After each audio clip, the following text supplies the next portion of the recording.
At this very moment, Russia is the most sanctioned country in the world. International brands are leaving Russian market. The food is still on the shelves, but it comes from fewer and fewer regions. Airline companies avoid flying in and out of Russia and above its territory. Russia is slowly self-isolating, but the government makes it look like we don't need anyone. We are independent people. Are these the signs of Russia getting back into the USSR era? And this is the main question in the minds of people around the world, including you, since you started watching this video. What's up, investors? It's the Russian Dude, and today I will share with you my thoughts on whether Russia will lower the Iron Curtain once again. Alright, so you might have this picture in your head, which is basically how some Western countries saw the USSR, which is like empty shelves, limited selection, everyone looks the same, everyone shares the same goals, and you're so busy with your everyday lives, you have no simply time to even think outside of the box. Which is, by the way, was also never encouraged by the state. It was basically all the way until that moment when Soviet people started actually seeing how people of different countries actually live. With all the assortments, selections and options that they have and different ways of building their future lives. And eventually this vision of the world started leaking into the minds of Soviet government officials. Which, long story short, ended with this world famous perestroika initiated by Mikhail Gorbachev. And basically means moving away from communism and adopting the ideas of democracy, capitalism, decentralization and freedom. But before that, the government tried to control every aspect of people's lives. Just think about this one boss who is constantly micromanaging everything and everyone. He or she definitely has a much bigger role, and instead this person spends half of his afternoon deciding the appropriate time for whenever everyone can go to lunch. This obviously never works in the long-term perspective, especially if you're in charge of the country, which literally spreads across the entire half of the world. So inevitably, like mentioned previously, these Western ideologies started leaking into the mindsets of Soviet people. And by the way, if you like listening to me rambling like this, feel free to like this video and subscribe to my channel, because I do videos like this in addition to my daily news reports. Thanks so much, and let's continue. So, perestroika. It encouraged the people of the USSR to be different, which also included to work together in direct and indirect meaning of this word. And not just with your friends, relatives or neighbors, but also with the people from different countries. Perestroika attempted to rebuild the economy and make, let's say so, small businesses, for example, to be self-sufficient. But what is most important, perestroika was able to lift this Iron Curtain, which was literally hiding the USSR from the rest of the world. People of Russia made significant changes since 1990s, and I mean, we might not be the most open-minded people, but there is definitely huge progress. People simply started traveling more, seeing other countries, speaking with different cultures' representatives,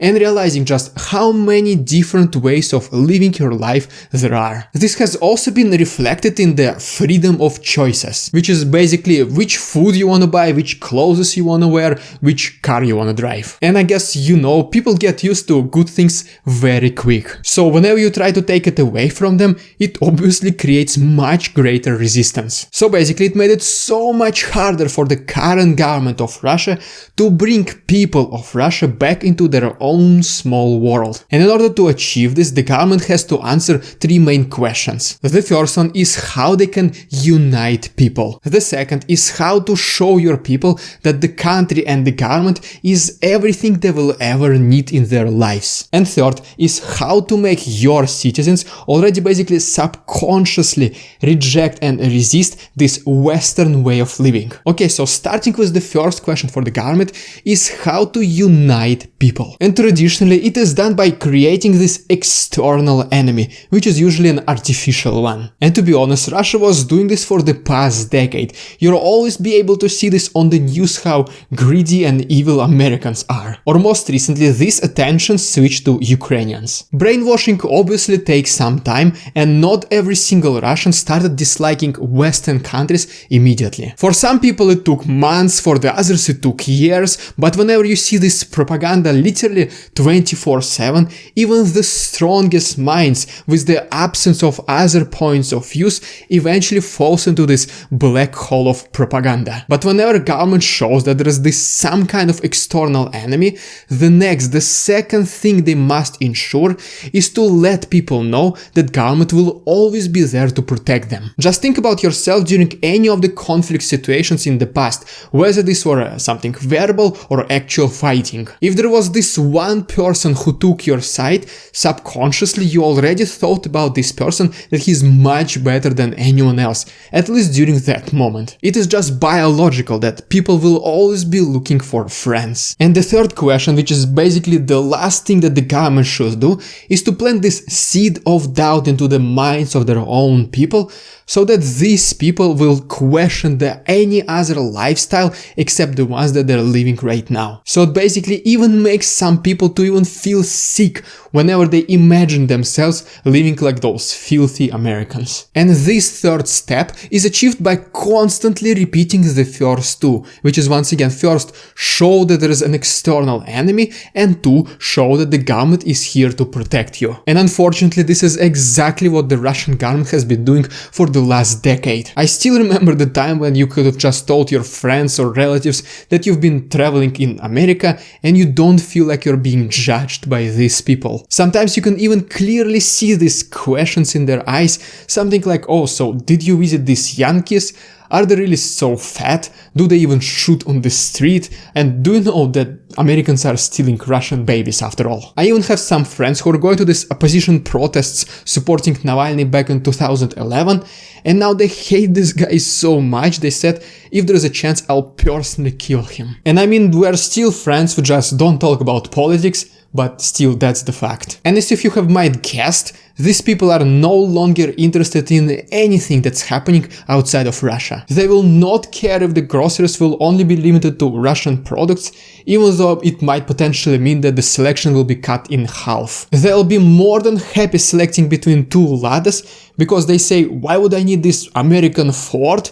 Because what if there is a GPS and American government is tracking me? All this means that the government successfully and fully converted them. These are the people who will not oppose if the Iron Curtain closes once again. Because they think, or I mean at least the government made them think, that they're the nation of free, independent and self-sustainable people. And because of this, it will be so much easier in the future for Russian government to isolate the country. Because yes, it's just so much easier to rule the country where there is not that many different opinions, and just in general being different is wrong. So as a result, this creates the nation where every single action of people is controlled by the government. Some of you might not know this, but there is actually prohibited books in Russia, and there is even a ministry which decides which websites on the internet to block. And Russia is already paving its way towards blocking major Western social medias, such as for example Facebook and Instagram, which are already considered to be extremist organizations,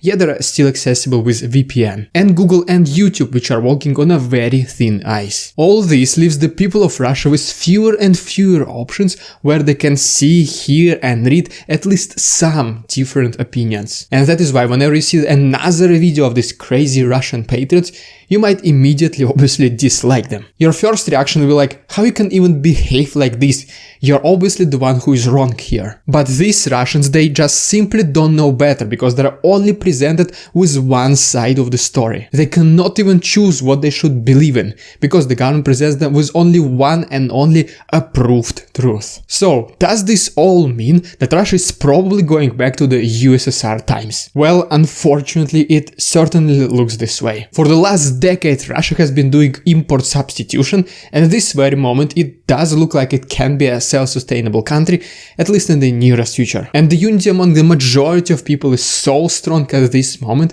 that is why you decide to close the borders. Most likely these people will not even oppose this. I mean that the actual Iron Curtain might not drop in the nearest future, or it might not be as bad as it was during the Soviet era, but the government is doing everything it can to turn Russia into this resentful kid who is sitting in his own corner, playing with his own toys and not interacting with other kids in the kindergarten.